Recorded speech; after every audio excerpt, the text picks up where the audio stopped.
മുൻ forest beat officer Muhammad Bilal. 56 Keralam ഉണ്ടായപ്പം reserve forest 25%. ഇത് കണക്ക് പ്രകാരം എന്ന് പറഞ്ഞാൽ ഈ പച്ചപ്പ് മാത്രമാണ് പറയുന്നത്. അത് മാത്രമല്ല വനം. പച്ചപ്പ് ഞാൻ പറഞ്ഞോട്ടെ സാറേ, സാർ പറഞ്ഞപ്പോ ഞാൻ ഉണ്ടായിരുന്നില്ല. ഞാൻ പറഞ്ഞ സാറിന് കേൾക്കണം.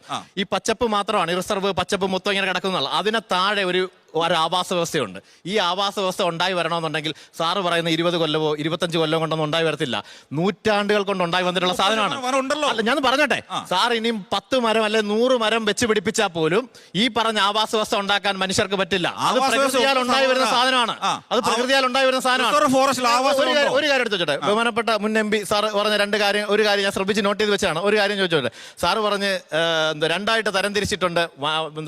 ജീവികൾക്ക് വേണ്ടിയുള്ളത്, മനുഷ്യന് വേണ്ടിയുള്ളത്. ഈ കാര്യം മനുഷ്യനറിയാം, ജീവിക്കറിയാവുന്നുള്ള സാറിന് അറിയോ? ജീവിക്കറിയോ? എനിക്ക് അത് നോക്കാൻ ഫോറസ്റ്റുകാർ വന്യജീവികൾ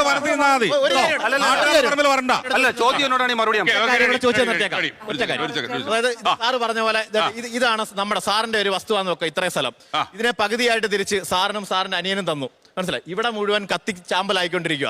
സാറിന് ഇവിടെ നിൽക്കാൻ പറ്റൂ ഇല്ലയോ? സാർ അതിന് ഉത്തരം മാത്രം പറഞ്ഞാൽ ആദ്യം അതിനെ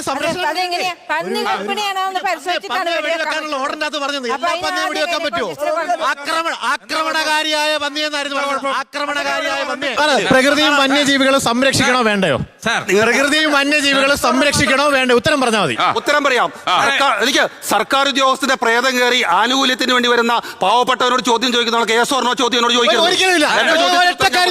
ഉത്തരം സംരക്ഷിക്കണോ വേണ്ടയോ? ഉത്തരം ആദ്യം മുതൽ പറയുവാണല്ലോ. ഞാൻ പറഞ്ഞല്ലോ, സസ്റ്റൈനബിൾ വാക്കിൽ പറയാവുന്ന കാര്യമുള്ളൂ. Sustainable management. ഒരു വനം വകുപ്പ് ഉദ്യോഗസ്ഥനും പ്രവർത്തിക്കുന്നത് ഓരോ നിയമത്തിന്റെ അടിസ്ഥാനത്തിലാ. സ്വന്തം ഇഷ്ടപ്രകാരം ആർക്കും പ്രവർത്തിക്കാൻ പറ്റത്തില്ല. ഉത്തരം പറഞ്ഞു കഴിഞ്ഞു പുള്ളി. കാടാൽ ചുറ്റപ്പെട്ട് കിടക്കുന്നവന്റെ നടുക്ക് ഞാൻ താമസിക്കുന്നു എന്ന് പറഞ്ഞപ്പോ തന്നെ ചോദ്യത്തിനുള്ള ഉത്തരം അവിടെ തന്നെ കിട്ടി. അവിടെ തന്നെ കിട്ടി. എങ്ങനെയാണ് അവിടെ വന്നതെന്ന് എനിക്ക് അറിയത്തില്ല. എന്തായാലും ചോദ്യം ഉത്തരം ഒരിടത്ത് തന്നെ പറഞ്ഞു കഴിഞ്ഞു.